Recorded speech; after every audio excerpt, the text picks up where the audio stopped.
প্রিয় দেশনেত্রী বেগম খালেদা জিয়া যাকে মনোনয়ন দিবে ইনশাল্লাহ তার পক্ষ হয়ে আমরা কাজ করব।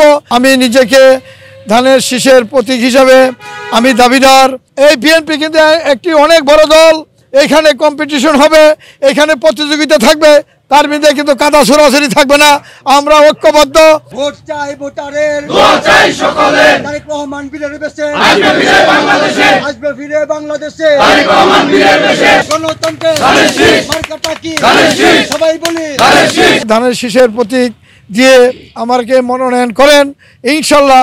আল্লাহকে হাজির নাজির করে বলতে চাই, এই এলাকার জনগণ আমাকে বিপুল ভোটের মাধ্যমে জয়যুক্ত করবে। আমি নিজেকে ধানের শীষের প্রতীক হিসাবে আমি দাবিদার। আমার নেতা জনাব তারেক রহমান, আমাদের সাবেক প্রধানমন্ত্রী দেশনেত্রী বেগম খালেদা জিয়া এবং বিএনপির স্থায়ী কমিটি থেকে শুরু করে সিনিয়র নেতৃবৃন্দের কাছে আমাদের এই এলাকার প্রাণের দাবি, আমরা যদি এই এলাকায় মনোনয়ন পেয়ে এমপি হতে পারি ইনশাল্লাহ এই এলাকার ইতিমধ্যে দেখেছেন অনেক জনগণ আমার কাছে এসে তারা বলেছে এই এলাকায় রাস্তাঘাটের যে দুর্ভোগ, আমরা ইতিমধ্যে ইনশাল্লাহ তাদেরকে কথা বলতে পেরেছি, তাদের সাথে কথা বলেছি। আমাদের নেতা জনাব তারেক রহমান রাষ্ট্র পরিচালনায় যেই দিন থেকে দায়িত্ব নেবেন ইনশাল্লাহ আমরা এই এলাকায় আমাদের যত রকমের রাস্তাঘাট, পানি, বিদ্যুৎ, গ্যাস, নিষ্কাশন থেকে শুরু করে আমরা সমস্ত জনসাধারণের স্বার্থে যে যে উন্নয়নমূলক কাজগুলো রয়েছে আমরা সেই কাজগুলো করব ইনশাল্লাহ। তবে আপনাদের কাছে বলতে চাই, এই এলাকায় দীর্ঘদিন রাজনীতির সাথে জড়িত।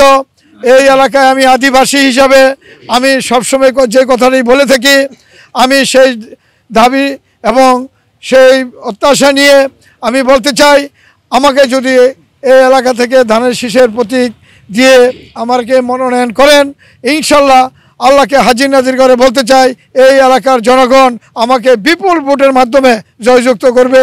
আমাদের ভারপ্রাপ্ত চেয়ারম্যান জনাব তারেক রহমান সাহেব আমাদের রাষ্ট্রীয় কাঠামোকে 31 দফায় রূপান্তরিত করেছে। আমরা এই 31 দফা লিফলেট জনগণের কাছে আমরা পৌঁছে দেওয়ার জন্যেই আজকে পবিত্র জুমার নামাজের পর আমরা আমাদের দলীয় কর্মসূচির একটি অংশ হিসেবে এই রাষ্ট্র কাঠামো মেরামতের 31 দফা নিয়ে আমরা লিফলেট বিতরণ করেছি। আমরা বৃক্ষরোপণ কর্মসূচির একটা অংশ হিসেবে আমরা বৃক্ষরোপণ করেছি। আমরা আমাদের সাবেক তিনবারের প্রধানমন্ত্রী দেশনেত্রী বেগম খালেদা জিয়া এবং আমাদের পার্টির ভারপ্রাপ্ত চেয়ারম্যান জনাব তারেক রহমানের নির্দেশক্রমেই আজকে আমরা এই 31 দফার লিফলেট আমরা জনগণের কাছে পৌঁছে দেওয়ার লক্ষ্যেই আমরা এই অনুষ্ঠানের অংশ হিসেবে আমরা এই লিফলেট বিতরণ করেছি। আমরা ইনশাল্লাহ আগামী ফেব্রুয়ারি মাসে বাংলাদেশে জাতীয় সংসদের নির্বাচন হবে, সেই নির্বাচনকে সামনে রেখেই আমরা জনগণের কাছে ইতিমধ্যেই আমাদের নির্বাচনী হাওয়া বয়ে বেড়াচ্ছে। আমরা নির্বাচনে যারা এই এলাকায় প্রার্থী হয়েছি, আমি নিজে একজন মনোনীত প্রার্থী।